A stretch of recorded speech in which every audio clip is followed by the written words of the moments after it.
জাতীয়তাবাদী দল বিএনপি আয়োজিত ঐতিহাসিক জুলাই আগস্ট গণ অভ্যুত্থানের প্রথম বার্ষিকীতে এই অনুষ্ঠানের মাননীয় প্রধান অতিথি বিএনপি চেয়ারপারসন সাবেক প্রধানমন্ত্রী কারা নির্যাতিত নেত্রী বেগম খালেদা জিয়া, অনুষ্ঠানের উদ্বোধক বিএনপির অ্যাক্টিং চেয়ারপারসন জনাব তারেক রহমান, অনুষ্ঠানের বিশেষ অতিথি বিএনপি মহাসচিব জনাব মির্জা ফখরুল ইসলাম আলমগীর সহ জাতীয়তাবাদী দলের সিনিয়র নেতৃবৃন্দ, বিভিন্ন রাজনৈতিক দলের জাতীয় নেতৃবৃন্দ এবং বিএনপির নেতাকর্মী, শুভানুধ্যায়ী বন্ধুগণ, আপনাদের সবাইকে আমাদের দল গণসংহতি আন্দোলনের পক্ষ থেকে, ব্যক্তিগতভাবে আমার পক্ষ থেকে সালাম জানাই, শুভেচ্ছা জানাই। আসসালামু আলাইকুম।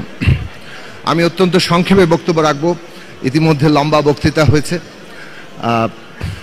প্রথমেই জুলাই আগস্ট গণ অভ্যুত্থানের যারা শাহাদাত বরণ করেছেন তাদের প্রতি এবং বিশেষভাবে গত 15 বছরে এই ফ্যাসিবাদ বিরোধী লড়াইয়ে গুম খুন রাজনৈতিক হত্যার যারা শিকার হয়েছেন তাদের সকলের প্রতি এবং সকল লড়াকু যোদ্ধা যারা এখনো নিজেদের শরীরে তাদের সমস্ত অত্যাচারের দাগ বহন করে চলেছেন তাদের প্রতি শ্রদ্ধা, ভালোবাসা এবং আমাদের সহমর্মিতা আমরা জ্ঞাপন করি। আজকের বাস্তবতা, বিশ্ব পরিস্থিতি এবং জুলাই আগস্ট অভ্যুত্থান আমাদের সামনে কতগুলো চ্যালেঞ্জ সামনে রাখছে, কতগুলো কর্তব্য হাজির করছে। প্রথমত, একটা জটিল বিশ্ব বাস্তবতায় আমরা আছি এবং এই দক্ষিণ এশিয়ায় ভূ রাজনীতি যে নানান জটিল মাত্রা এবং সম্পর্কের মধ্যে ঢুকেছে, তাতে বাংলাদেশের সামনে যারা নেতৃত্ব দেবেন তাদের এই চ্যালেঞ্জ গ্রহণ করতে হবে, কিভাবে আমরা আমাদের জাতীয় সার্বভৌমত্ব, আমাদের জাতীয় স্বার্থ রক্ষা করব। এবং জুলাই আগস্টের অভ্যুত্থান আমাদের সামনে এই কর্তব্য হাজির করেছে যে আমরা এই চ্যালেঞ্জ মোকাবেলা করতে পারবো কিনা। নানাভাবেই রেটরিকের মধ্যে, অলঙ্কারে, বক্তৃতায় জাতীয় সার্বভৌমত্ব কিংবা জাতীয় স্বার্থের কথা আসে, কিন্তু বাস্তবত কোন দেশের জাতীয় সার্বভৌমত্ব এবং স্বার্থ রক্ষার প্রশ্নটি কেবল বহিঃশক্তির সাথে সম্পর্কের প্রশ্ন নয়। এটা অভ্যন্তরীণভাবে একটা জনগোষ্ঠী কিভাবে রাজনৈতিকভাবে সংগঠিত থাকছে তার উপরে অনেকখানি নির্ভরশীল। বলা চলে সেটাই প্রধান। একটা জনগোষ্ঠী যদি তার নিজের মধ্যকার বিরোধ মীমাংসা করতে না পারে, নিজেরা দ্বন্দ্বে লিপ্ত থাকে, তাহলে সে বহিঃশক্তির কাছে পদানত হতে বাধ্য, তার কাছে আশ্রয় নিতে বাধ্য। শেখ হাসিনার শাসন এটা আমাদের কাছে একেবারেই নিকটতম জলজ্যান্ত উদাহরণ। গদি রক্ষার জন্য তারা বহিঃশক্তির কাছে মাথা নত করেছে, এমনকি দেশ বিকৃতিও প্রস্তুত ছিল এবং সেটাই তারা সবসময় করে এসছে। কাজেই আজকে যদি আমরা মনে করি সার্বভৌমত্ব রক্ষার চ্যালেঞ্জ আমাদের আছে, তাহলে অভ্যন্তরীণভাবে জাতীয় ঐক্য রক্ষা করা, জনগণকে ঐক্যবদ্ধ রাখা, সেই জায়গা খুব জরুরি। জনগণের ঐক্যবদ্ধতা, জাতীয় ঐক্য মানে সব দল এক হয়ে যাওয়া নয়। তার মানে হচ্ছে জনগণের মধ্যে বিরোধের মীমাংসার ব্যবস্থা থাকা, এমন গণতান্ত্রিক ব্যবস্থা থাকা যেখানে কেবল নির্বাচন থাকে না, কেবল ভোটের অধিকার থাকে না। ভোটের অধিকার তো আমাদের এখানে স্বীকৃত ছিল, কিন্তু সেই ভোটের অধিকার নিশ্চিত হয়। ভোটের অধিকার নিশ্চিত করতে গেলে এমন একটা গণতান্ত্রিক ব্যবস্থা লাগে যেখানে ক্ষমতার ভারসাম্য আছে, জবাবদিহি আছে। জুলাই আগস্ট এই অভ্যুত্থানের প্রেক্ষাপটে যে রাজনৈতিক সংগ্রাম, বাংলাদেশের ইতিহাসে স্বাধীনতা সংগ্রামের যে রাজনৈতিক তাৎপর্য এবং গভীরতা ছিল, জুলাই আগস্টের অভ্যুত্থানের মধ্যে তার দ্বিতীয় ধাপে সবচেয়ে বেশি গভীরতা তৈরি হয়েছিল। কেননা সময়ের প্রয়োজনে এই রাষ্ট্র যে এই জনগোষ্ঠীকে আর ঐক্যবদ্ধ রাখতে সক্ষম নয়, এই দেশকে আর এগিয়ে নিয়ে যেতে সক্ষম নয়, সেটা প্রমাণিত হয়ে যাওয়ার পরে এই রাষ্ট্র ব্যবস্থা বদলের প্রশ্নটি রাজনৈতিক সংগ্রাম থেকে প্রথম উচ্চারিত হয়েছে।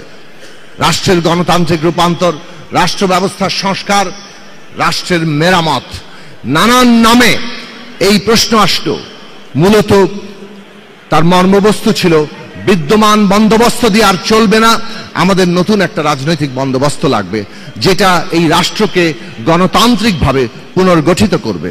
৭১ যে রাষ্ট্রের পতন হয়েছে সেই রাষ্ট্র গণতান্ত্রিক হয়ে উঠতে পারেনি তার ক্ষমতা কাঠামোর স্বৈরাচারী চরিত্রের কারণে, এবং যারাই ক্ষমতায় এসেছেন কম বেশি সবাই এই ক্ষমতা কাঠামোর নানা দিক অপব্যবহারের জায়গাতে শরিক হয়েছেন। আজকের বাংলাদেশ তার পরিণতি জুলাই আগস্ট এক নতুন পরিণতি নিয়ে আসার জন্য আমাদের সামনে কর্তব্য রেখেছে। এই গণতান্ত্রিক ব্যবস্থা জাতিকে ঐক্যবদ্ধ রাখে, সেই ঐক্যের শর্তেই সার্বভৌমত্ব দাঁড়ায়। আর একটি প্রশ্ন খুব গুরুত্বপূর্ণ, একটা দেশের ন্যায় বিচার থাকবে কিনা, মানুষের অধিকার মানবাধিকার থাকবে কিনা। বাংলাদেশে কেবল নয়, যে কোনো রাষ্ট্রের ভিত্তি হচ্ছে সেখানে ন্যায় বিচার থাকে কিনা। রাষ্ট্র ধারণা মানে হচ্ছে ন্যায় বিচারের উপরে প্রতিষ্ঠিত। বাংলাদেশের ন্যায় বিচার কোথায় গিয়েছিল? কিভাবে গুলি করে একটা দল ক্ষমতায় থাকার জন্য মানুষকে হত্যা করে, শিশুদেরকে হত্যা করে, গুম করে, সেইটার ভয়াবহ চেহারা আমরা দেখেছি। আজকে পর্যন্ত সেই গুম হওয়া পরিবাররা হাহাকার করছেন। কিভাবে মানবাধিকার লঙ্ঘিত হয়, এমনকি একজন সাবেক প্রধানমন্ত্রী তিনি চিকিৎসার জন্য বিদেশে যাবেন, সেইটা যে একটা মানবাধিকারের ন্যূনতম অংশ এইটা পর্যন্ত স্বীকার করা হয় না। এইটা কোন লেভেলে বিভক্ত হয়েছিল সেই জায়গা আমরা সবাই দেখেছি। সুতরাং ওই জাস্টিস এবং মানবাধিকারের প্রশ্ন যদি আমরা রাষ্ট্রে তৈরি করতে না পারি, তাহলে বাংলাদেশ আজকের দুনিয়ার যে চ্যালেঞ্জ, আমাদের দেশের যে অমিত সম্ভাবনা, সেইটা আমরা কোনো পূরণ করতে পারবো না। আরেকটা পথ কিন্তু থাকে, যখন কোনো সম্ভাবনা কেউ ধারণ করতে পারে না তখন সে মুখ থুবড়ে পড়ে। বাংলাদেশ এখন সেই ক্রস রোডে দাঁড়িয়ে। দেশের অন্যতম প্রধান রাজনৈতিক দল, বৃহত্তম দল হিসেবে বিএনপিও এই চ্যালেঞ্জের মুখোমুখি। এই কর্তব্যের আহ্বান, কর্তব্যের ডাক তাদের সামনেও। আগামী দিনগুলোতে কিভাবে তারা বাংলাদেশের জনগণের নবতর প্রত্যাশা, যে রাজনৈতিক সংগ্রামের মধ্যে দিয়ে প্রত্যাশা তৈরি হয়েছিল, অভ্যুত্থান, আত্মত্যাগ, রক্ত দেওয়া, সমস্ত কিছু মানুষের প্রত্যাশা তার সীমাকে আরো অনেক দূর ছাড়িয়েছে। বিএনপি কতটা সেই সীমাকে গ্রহণ করতে পারে আজকের দিনে, সেইটা তাদের সামনে চ্যালেঞ্জ, আমাদের সকলের সামনে চ্যালেঞ্জ। আসুন আমরা সবাই মিলে বাংলাদেশের মানুষের সেই কাঙ্ক্ষিত স্বপ্নকে বাস্তব রূপ দেই, তাদের স্বপ্নকে সত্যে পরিণত করি। আপনারা সবাই ভালো থাকবেন। আপনাদেরকে ধন্যবাদ আমাকে এখানে বক্তব্য রাখার জন্য, সুযোগ দেওয়ার জন্য।